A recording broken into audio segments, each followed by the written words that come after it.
When I was thinking about these remarks, I had two topics in mind, couldn't decide between them, actually pretty obvious ones.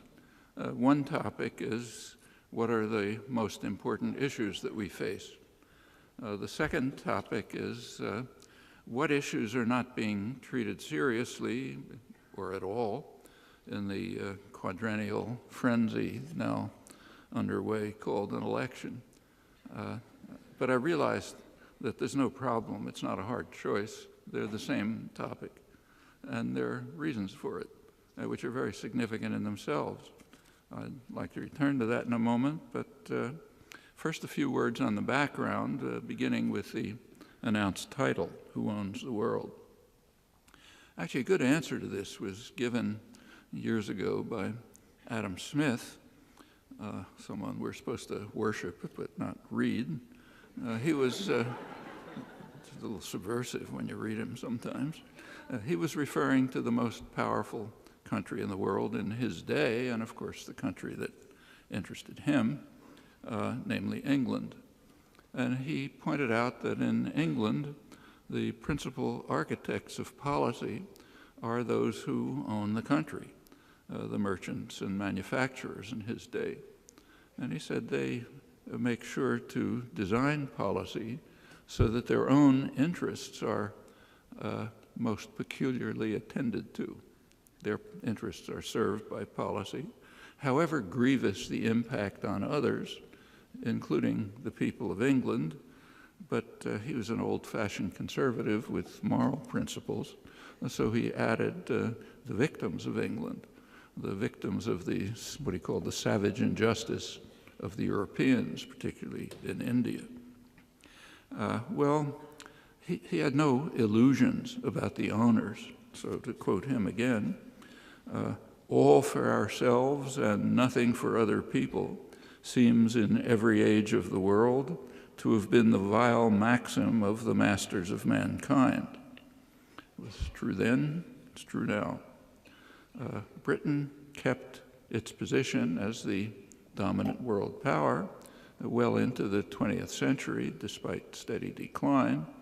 By the end of World War II, dominance had shifted decisively into the hands of the upstart across the sea, the United States, by far the most powerful and wealthy society in world history. Britain could only aspire to be its junior partner, as the British Foreign Office ruefully recognized. At that point, 1945, the United States had literally half the world's wealth, incredible security, controlled the entire Western Hemisphere, both oceans, the opposite sides of both oceans. There's nothing, there has never been anything like that in history. And planners understood it. Roosevelt's planners were meeting right through the Second World War, designing the post-war world. They were quite sophisticated about it, and their plans were pretty much implemented. They wanted to make sure that the United States would control what they called a grand area, which would include routinely the entire Western Hemisphere, the entire Far East, the former British Empire, which the US would be taking over, and as much of Eurasia as possible, crucially its commercial and industrial centers in Western Europe. And within this region, they said, the United States should hold unquestioned power with military and economic supremacy while ensuring the limitation of any exercise of sovereignty by states that might interfere with these global designs. And those were pretty realistic plans at the time, given the enormous disparity of power. The US had been by far the richest country in the world even before the Second World War, although it was not yet the major global actor. During the Second World War, the United States gained enormously. Industrial production almost quadrupled, got us out of the Depression. And meanwhile, industrial rivals were devastated or seriously weakened. So that was an unbelievable system of power. Actually, the policies that were outlined then still hold. You can read them in government pronouncements, but the capacity to implement them has significantly declined. Actually, there's a major theme now in foreign policy discussion, journals and so on. The theme is called American decline. So, for example, in the most prestigious establishment, International Relations Journal, Foreign Affairs, a couple of months ago, there was an issue which had on the front cover in big, bold letters, "Is America over?" ? That's announcing the theme of the issue. And there's a standard corollary to this. Power is shifting to the West, to China and India, the rising world powers, which are going to be the hegemonic states of the future. Actually, I think the decline is quite real, but some serious qualifications are in order. First of all, the corollary is highly unlikely, at least in the foreseeable future. China and India are very poor countries. Just take a look at, say, the Human Development Index of the United Nations. They're way down there. China's around 90th. I think India's around 120th or so, last time I looked. And they have tremendous internal problems, demographic problems, extreme poverty, hopeless inequality, ecological problems. China's a great manufacturing center, but it's actually mostly an assembly plant.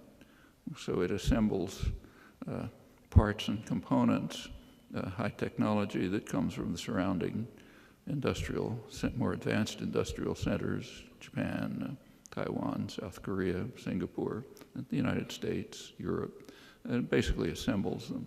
So if, say, you buy one of these things, an iPad from China, it's called an export from China, but the parts and components and technology come from outside. And the value added in China is minuscule. It's been calculated. They'll move up the technology ladder, but it's a hard climb. India even harder. So I think one should be skeptical about the corollary. But there's another qualification that's more serious. The decline is real, but it's not new. It's been going on since 1945. In fact, it happened very quickly. In the late 1940s, there's an event that's known here as the loss of China.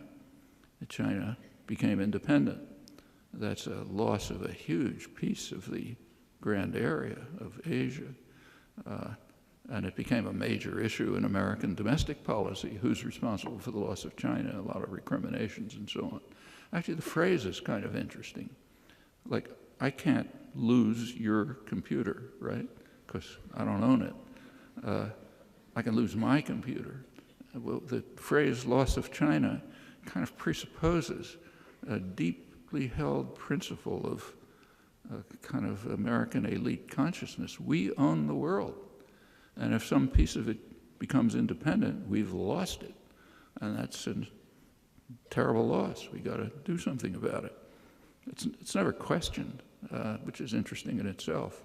Well, right about the same time, around 1950, concerns developed about the loss of Southeast Asia.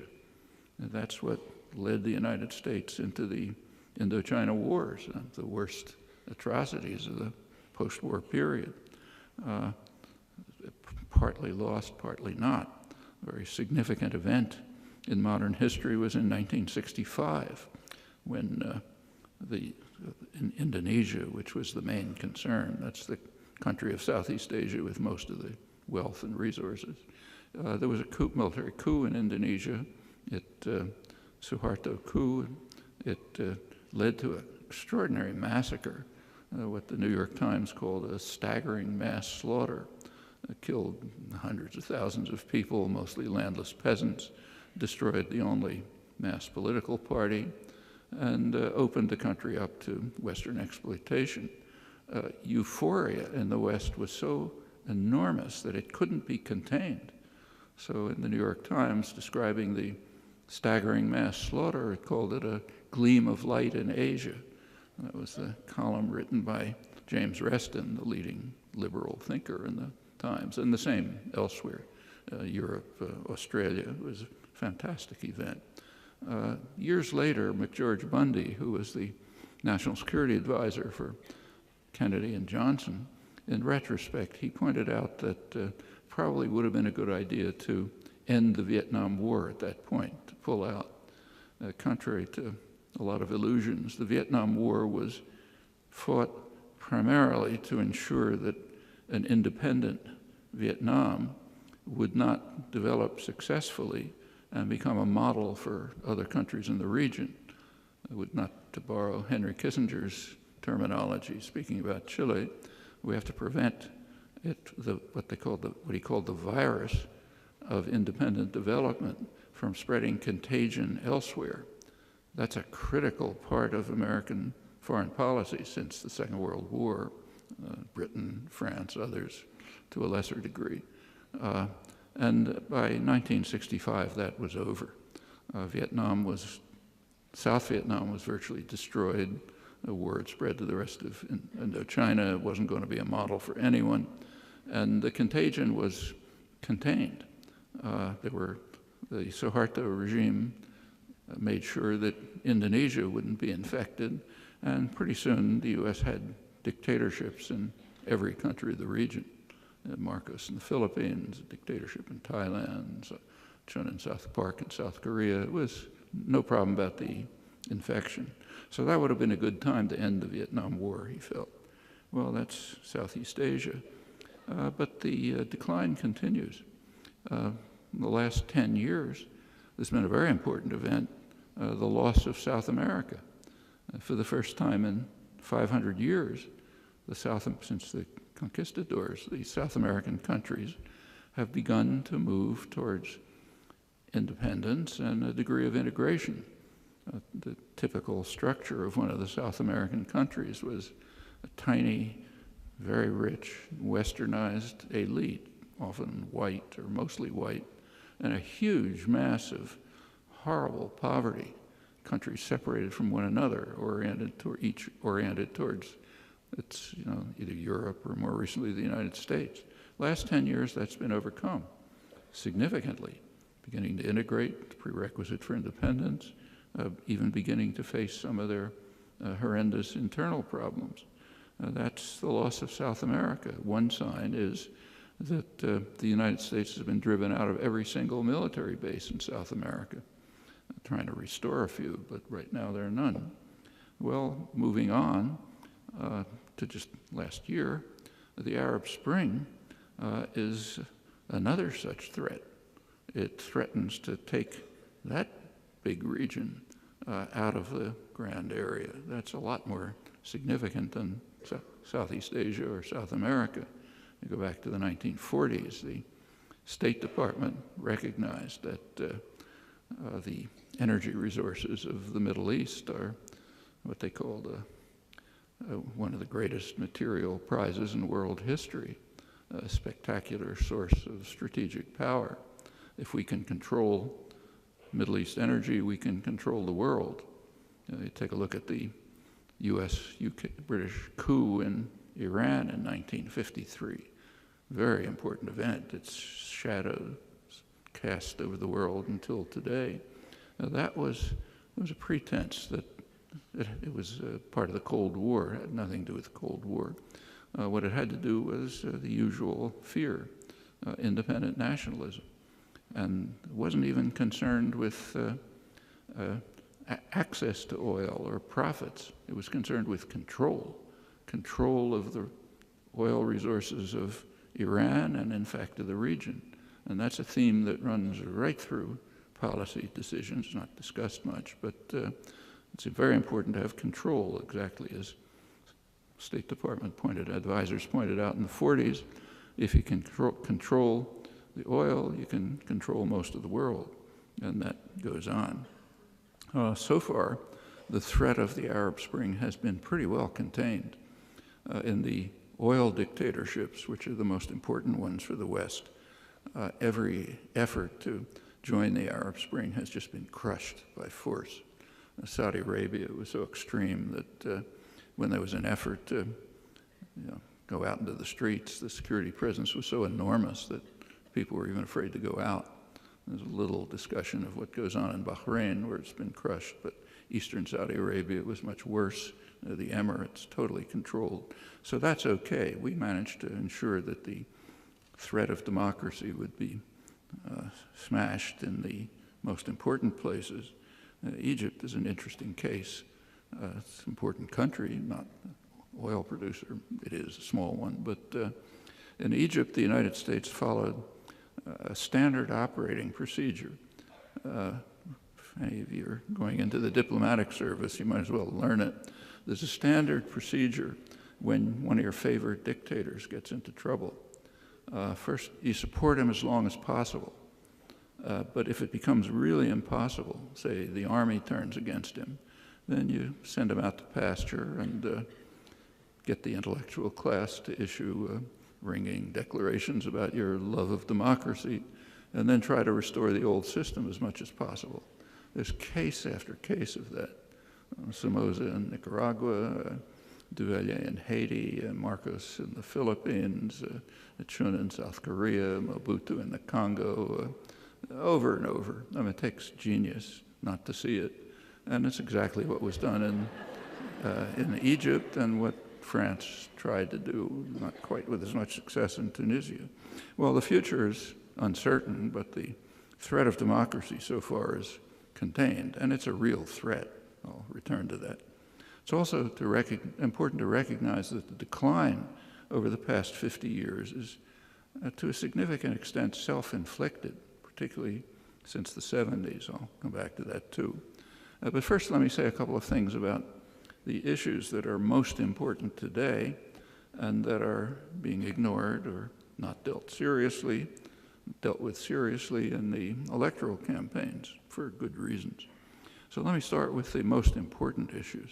There are two of these. They're of overwhelming significance because the fate of the species depends on them. One is environmental disaster, the other's nuclear war. I'm not going to take much time reviewing the threats of environmental disaster. Actually, they're on the front pages almost daily. So, for example, last week, the New York Times had a front page story with the headline, "Ending its Summer Melt, Arctic Sea Ice Sets a New Low." That leads to warnings.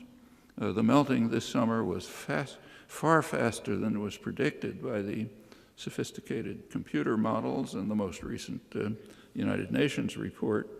It's now predicted that the summer ice might be gone by 2020. It was assumed before that it may be 2050. They quoted scientists who said, "This is a prime example of the built-in conservatism of our climate forecasts.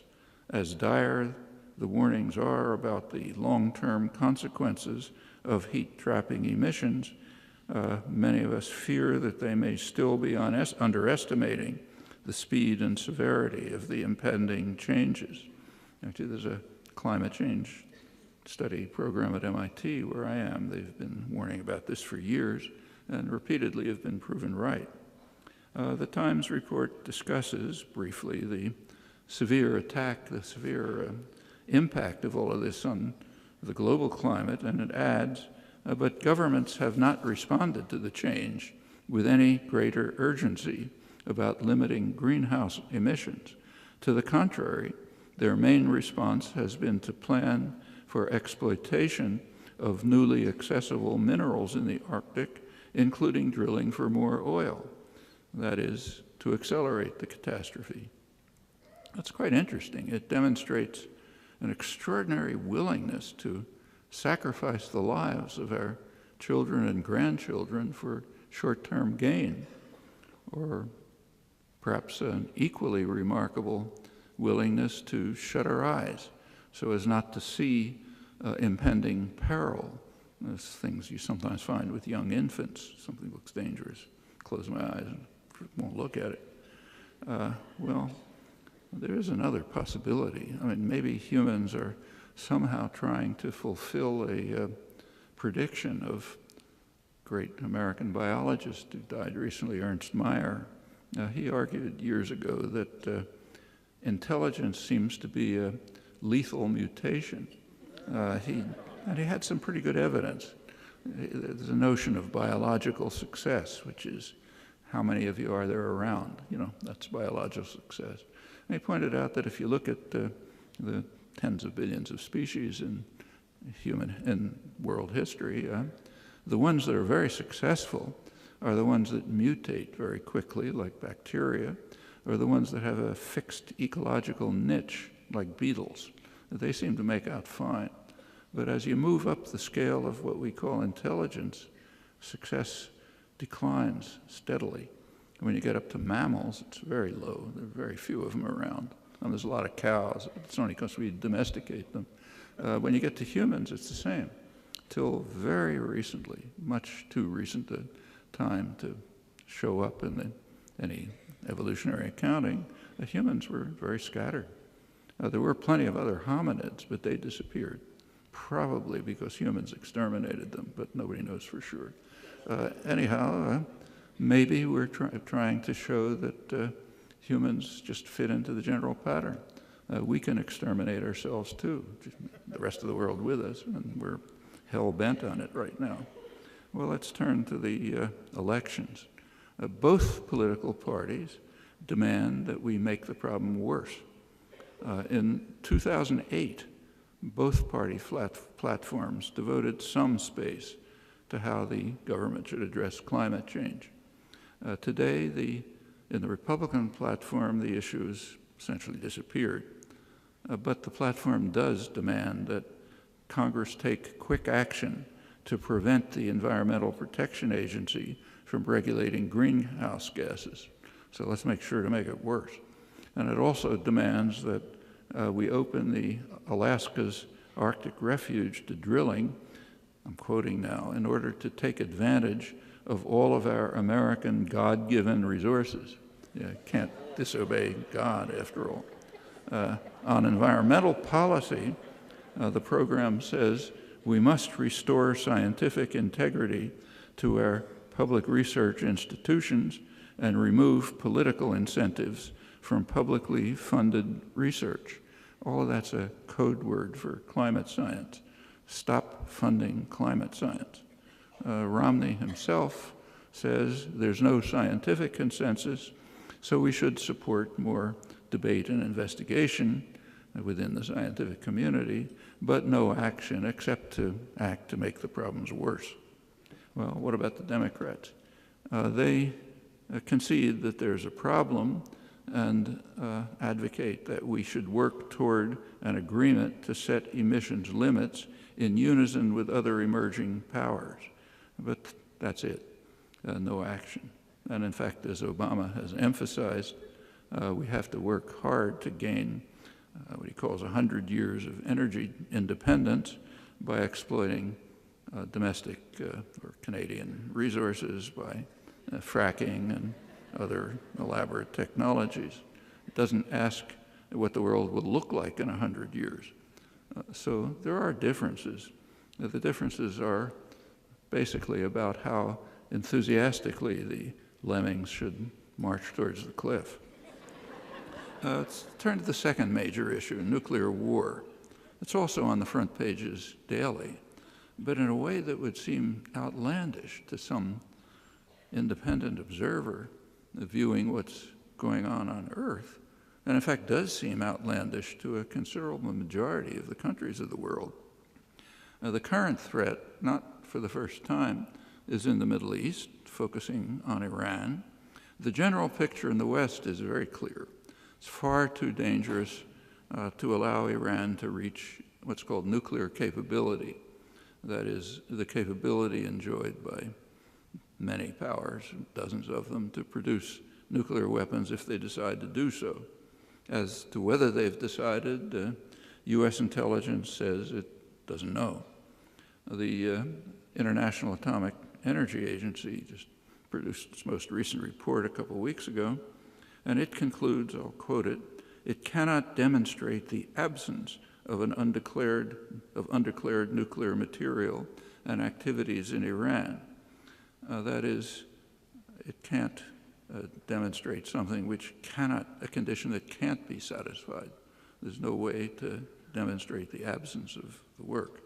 That's convenient. Therefore, Iran must be denied the right to enrich uranium. That's guaranteed to every power that signed the Non-Proliferation Treaty. Well, that's the picture in the West. That's not the picture in the rest of the world. As you know, I'm sure there was just a meeting of the non-aligned movement. That's a large majority of the countries in the world and representing most of the world's population, a meeting in Tehran.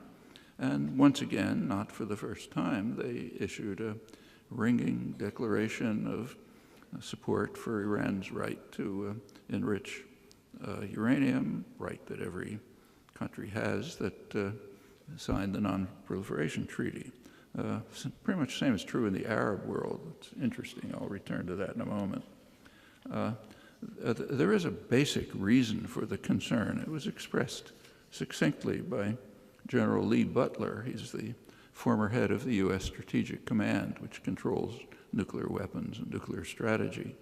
He wrote that it is dangerous in the extreme that in the cauldron of animosities that we call the Middle East, one nation should arm itself with nuclear weapons, which may inspire other nations to do so. General Butler, however, was not referring to Iran. He was referring to Israel, the country that ranks highest in European polls as the most dangerous country in the world, right above Iran, and not incidentally in the Arab world, where the public regard the United States as the second most dangerous country right after Israel. In the Arab world, Iran, though disliked, ranks far lower as a threat among the populations, that is, not the dictatorships.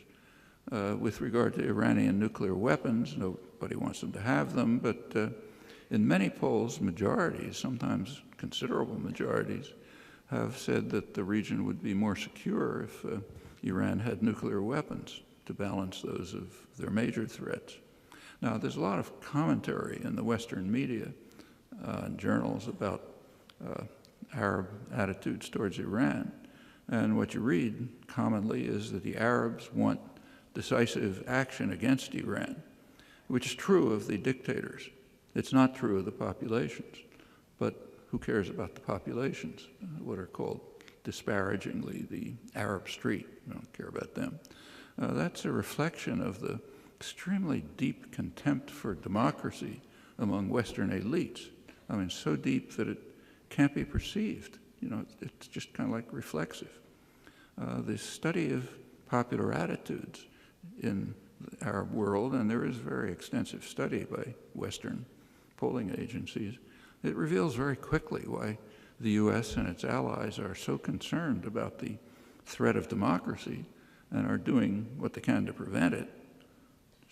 They certainly don't want attitudes like those I've just indicated to become policy, while of course issuing rousing statements about our passionate dedication to democracy. Those are relayed obediently by reporters and commentators. Well, unlike Iran, Israel refuses to allow inspections at all, refuses to join the Non-Proliferation Treaty, has hundreds of nuclear weapons, has advanced delivery systems. Also, it has a long record of violence and repression. It has annexed and settled conquered territories illegally, violation of Security Council orders, many acts of aggression, 5 times against Lebanon alone, no credible pretext. New York Times yesterday, you can read that the Golan Heights are disputed territory, Syrian Golan Heights. There is a UN Security Council resolution 497, which is unanimous, declaring Israel's annexation of the Golan Heights illegal and demanding that it be rescinded. And in fact, it's disputed only in Israel and in the New York Times, which in fact is reflecting actual U.S. policy, not formal U.S. policy. Iran has a record of aggression too. In the last several hundred years, it has invaded and conquered a couple of Arab islands. Now, that was under the Shah, U.S.-imposed dictator with U.S. support. It's actually the only case in several hundred years. Meanwhile, the severe threats of attack continue. You've just been hearing them at the UN from the United States, but particularly Israel. There is a reaction to this at the highest level in the United States. Leon Panetta, Secretary of Defense, he said that we don't want to attack Iran. We hope that Israel won't attack Iran, but Israel's a sovereign country and they have to make their own decisions about what they'll do. You might ask what the reaction would be if you reverse the cast of characters. And those of you who have antiquarian interests might remember that there's a document called the United Nations Charter, the foundation of modern international law, which bars the threat or use of force in international affairs. There are two rogue states, the United States and Israel, which regard the Charter and international law as just a boring irrelevance, so do what they like, and that's accepted. Well, these are not just words. There is an ongoing war. Includes terrorism, assassination of nuclear scientists, includes economic war, U.S. threats, not international ones, U.S. threats have cut Iran out of the international financial system. Western military analysts identify what they call weapons of finance as acts of war that justify violent response when they're directed against us, that is. Cutting Iran out of global financial markets is different. The United States is openly carrying out extensive cyber war against Iran. That's praised. The Pentagon regards cyber war as an equivalent to an armed attack, which justifies military response, but that's, of course, when it's directed against us. The leading liberal figure in the State Department, Harold Koh, is the top State Department legal advisor. He says that cyber war is an act of war if it results in significant destruction, like the attacks against Iranian nuclear facilities. And such acts, he says, justify force in self-defense. But of course, he means only attacks against the United States or its clients. Well, Israel's lethal armory, which is enormous, includes advanced submarines recently provided by Germany.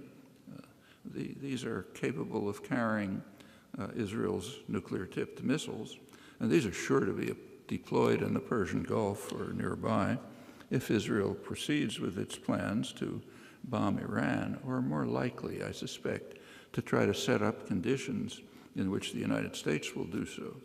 And the United States, of course, has a vast array of nuclear weapons all over the world, but surrounding the region from the Mediterranean to the Indian Ocean, including enough firepower in the Persian Gulf to destroy most of the world. Another story that's in the news right now is the Israeli bombing of the Iraqi reactor in Osirak, which is suggested as a model for Israeli bombing of Iran. It's rarely mentioned, however, that the bombing of the Osirak reactor didn't end Saddam Hussein's nuclear weapons program, it initiated it. There was no program before it, and the Osirak reactor was not capable of producing uranium for nuclear weapons. But of course, after the bombing, Saddam immediately turned to developing a nuclear weapons program, and if Iran is bombed, it's almost certain to proceed just as Saddam Hussein did after the Osirak bombing. Well, in a few weeks, we'll be commemorating the 50th anniversary of the most dangerous moment in human history. Now, those are the words of historian, Kennedy advisor Arthur Schlesinger, is referring, of course, to the October 1962 missile crisis, the most dangerous moment in human history, others agree. At that time, Kennedy raised the nuclear alert to the second highest level, just short of launching weapons. He authorized NATO aircraft with Turkish or other pilots to take off, fly to Moscow, and drop bombs, setting off a likely nuclear conflagration. At the peak of the missile crisis, Kennedy estimated the probability of nuclear war at perhaps 50%. It's a war that would destroy the Northern Hemisphere, President Eisenhower had warned. And facing that risk, Kennedy refused to agree publicly to an offer by Khrushchev to end the crisis by simultaneous withdrawal of Russian missiles from Cuba and U.S. missiles from Turkey. These were obsolete missiles. They were already being replaced by invulnerable Polaris submarines. But it was felt necessary to firmly establish the principle that Russia has no right to have any offensive weapons anywhere beyond the borders of the USSR, even to defend an ally against U.S. attack. That's now recognized to be the prime reason for deploying missiles there, and actually a plausible one. Meanwhile, the United States must retain the right to have them all over the world, targeting Russia or China or any other enemy.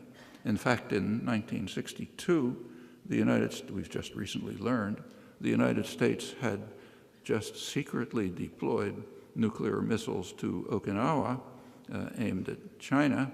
That was a moment of elevated regional tensions. All of that is very consistent with grand area conceptions, the ones I mentioned that were developed by Roosevelt's planners. Well, fortunately, in 1962, Khrushchev backed down, but the world can't be assured of such sanity forever. And particularly threatening, in my view, is that intellectual opinion and even scholarship hail Kennedy's behavior as his finest hour. My own view is it's one of the worst moments in history. Inability to face the truth about ourselves is all too common a feature of the intellectual culture. Also, personal life has ominous implications. Well, 10 years later, in 1973, during the Israel-Arab War, Henry Kissinger called a high-level nuclear alert. The purpose was to warn the Russians to keep hands off while he was, so we have recently learned, he was secretly informing Israel that they were authorized to violate the ceasefire that had been imposed jointly by the U.S. and Russia. When Reagan came into office a couple of years later, the United States launched operations probing Russian defenses, flying into Russia to probe defenses, and simulating air and naval attacks, and meanwhile placing Pershing missiles in Germany that had a 5-minute flight time to Russian targets. They were providing what the CIA called a super sudden first strike capability. The Russians, not surprisingly, were deeply concerned. Actually, that led to a major war scare in 1983. There have been hundreds of cases when human intervention aborted a first strike launch just minutes before launch. That's after automated systems gave false alarms. We don't have Russian records, but there's no doubt that their systems are far more accident-prone. Actually, it's a near miracle that nuclear war has been avoided so far. Meanwhile, India and Pakistan have come close to nuclear war several times, and the crises that led to that, especially Kashmir, remain. Both India and Pakistan have refused to sign the Non-Proliferation Treaty, along with Israel, and both of them have received U.S. support for development of their nuclear weapons programs, actually until today in the case of India, which is now a U.S. ally. War threats in the Middle East, which could become reality very soon, once again escalate the dangers. Well, fortunately, there's a way out of this, a simple way. There's a way to mitigate, maybe end, whatever threat Iran is alleged to pose. Very simple. Move towards establishing a nuclear weapons-free zone in the Middle East. The opportunity is coming again this December. There's an international conference scheduled to deal with this proposal. It has overwhelming international support, including, incidentally, a majority of the population in Israel. That's fortunately. Unfortunately, it's blocked by the United States and Israel. A couple of days ago, Israel announced that it's not going to participate and it won't consider the matter until there's a general regional peace. Obama takes the same stand. He also insists that any agreement must exclude Israel and even must exclude calls for other nations, meaning the U.S., to provide information about Israeli nuclear activities. The United States and Israel can delay regional peace indefinitely. They've been doing that for 35 years on Israel-Palestine, virtual international isolation. It's a long, important story that I don't have time to go into here. So therefore, there's no hope for an easy way to end what the West regards as the most severe current crisis. In no way unless there's large-scale public pressure. But there can't be large-scale public pressure unless people at least know about it.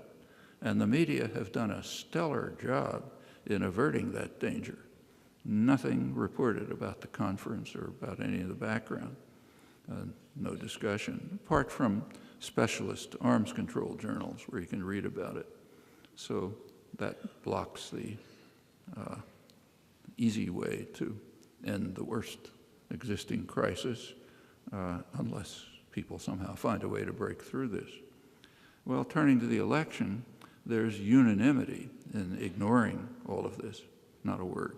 The only issue discussed is should the United States agree with Israel's position. Israel's position is that the U.S. should establish a red line. The red line should be Iranian capability to produce nuclear weapons, the capability that a vast number of countries have. So if they reach capability, we should bomb them. That's Israel's position. It's also the position of the U.S. Senate. A couple of days ago, the Senate declared 90-1. The one exception was Ron Paul. 90-1 that the United States must accept Israel's position, establish a red line at capability, contrary to the White House. Well, that's the most important international issues. There are also quite crucial domestic issues. The most serious is that there are roughly 23 million people unemployed or underemployed or just given up. Now, that's a real catastrophe for the people themselves. You know, their lives are destroyed, their families are destroyed, and for the economy, huge resources not being used. Now, that does enter the elections. The Republicans have an answer to this. Now, we should enrich the rich. You don't use the word rich anymore. There's a euphemism. They're called the job creators. They don't create any jobs, but that's the way you refer to the rich. Sometimes they're called the makers, not the takers. So who are the takers? Well, that's easy.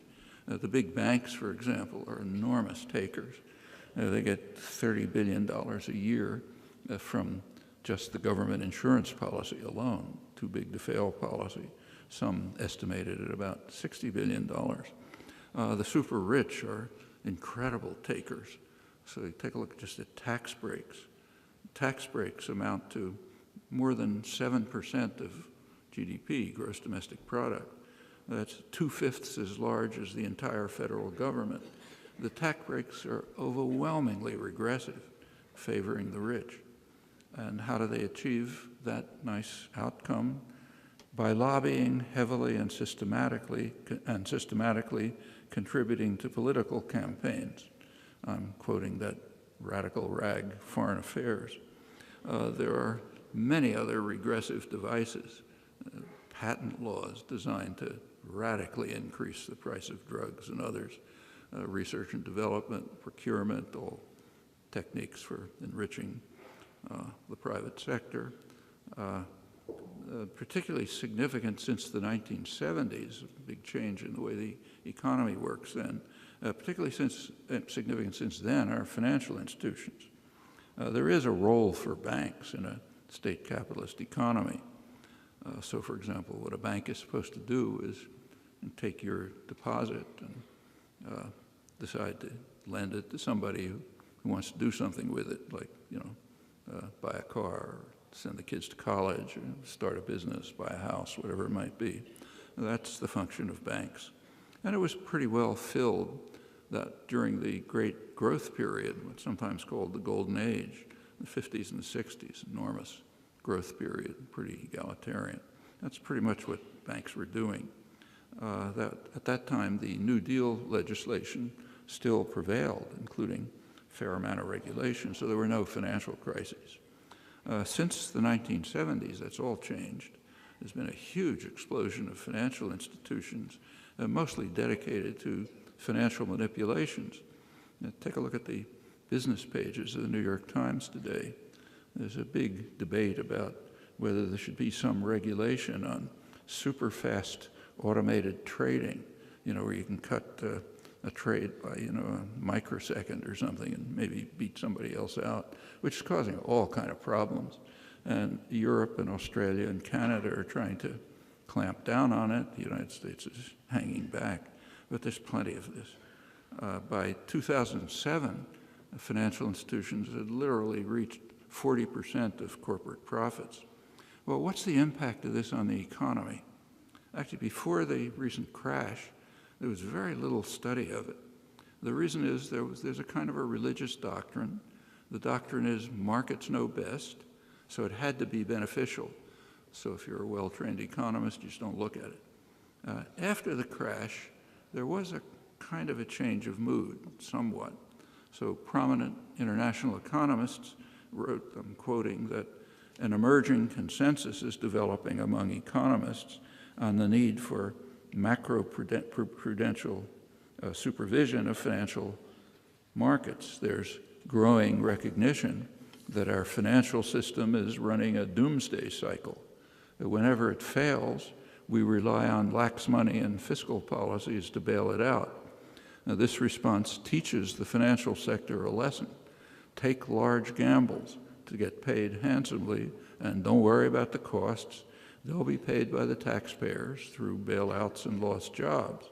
And the financial system is thus resurrected to gamble again and to fail again. So I'm quoting Barry Eichengreen and Simon Johnson. Economists among you will know that they're among the most respected financial and international economists. The system is a doom loop, in the words of the official of the Bank of England who's responsible for financial stability. After the crisis, a number of very prominent economists did start to write about it. There's an issue of the Journal of the American Academy of Arts and Sciences that had articles by Benjamin Friedman at Harvard, Robert Solow at MIT, he's Nobel laureate. They both pointed out that there hadn't been much in the way of study of the impact of financial institutions. They didn't say why, but the reason is the religion. And they said if you look at it carefully, it looks like they are imposing significant costs on the economy. The most respected financial commentator in the English-speaking world, Martin Wolf of the Financial Times, he went well beyond that. He said, the out-of-control financial sector is eating out the modern market economy from inside, just as the larva of the spider wasp eats out the host in which it's been laid. Banks, as presently constituted and managed, cannot be trusted to perform any publicly important function. Today's banks represent the incarnation of profit-seeking behavior taken to its logical limits, in which the only question asked by the senior staff is, what can they get away with? That's not a spokesperson for the Occupy movement. It's the most respected financial correspondent in the English-speaking world, quite conservative, Martin Wolf.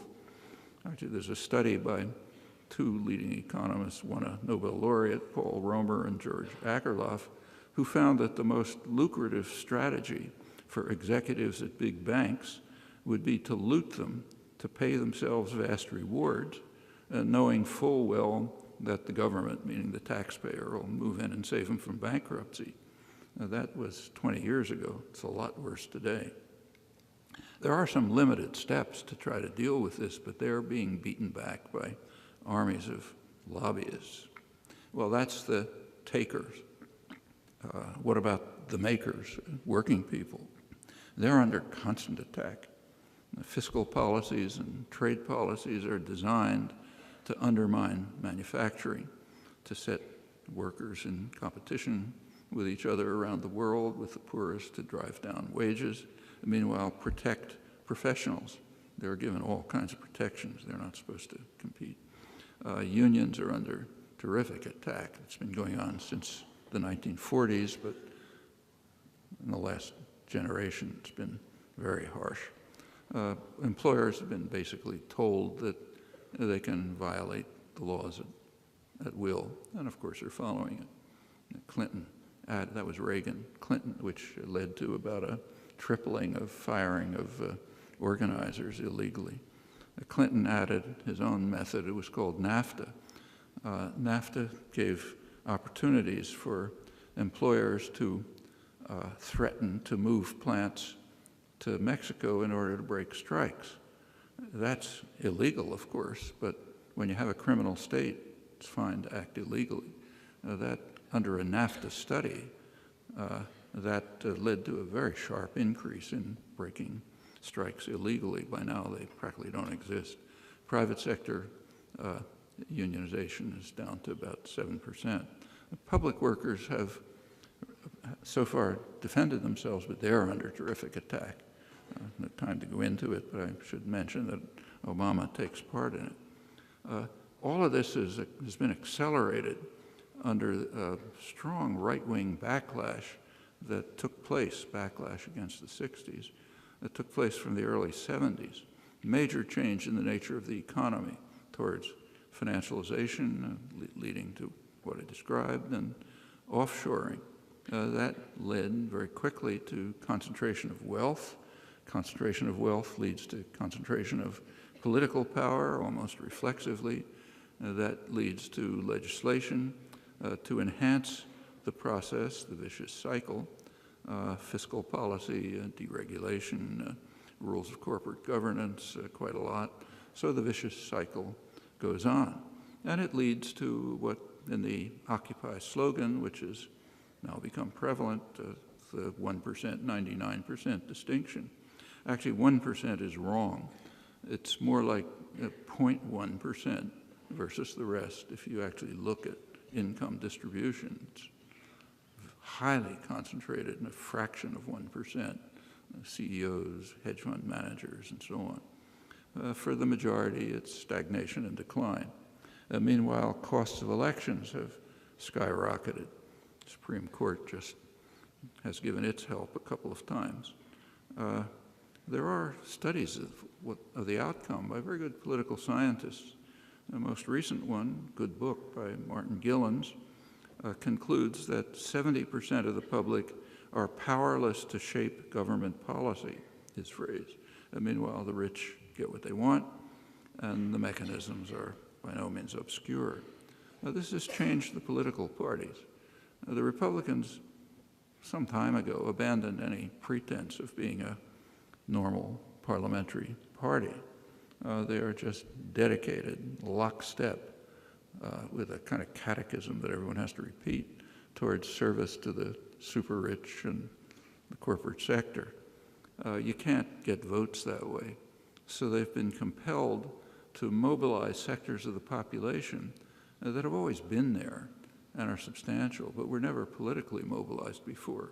The United States, as you know, is an unusually religious, fundamentalist religious country off the international spectrum. I mean, almost half the population thinks the world was created a couple of thousand years ago with all the fossils and everything else. About a third of the population believes that every word of the Bible is literally true. Two-thirds expect the second coming, half of them in their lifetime, and on and on. I don't think there's anything like this close to it anywhere in the world. Now, it goes far back. Actually, it goes to the colonists. But it's always been there. It's never really been mobilized as a political force. Now it is, and for good reasons. You've got to get voters somehow.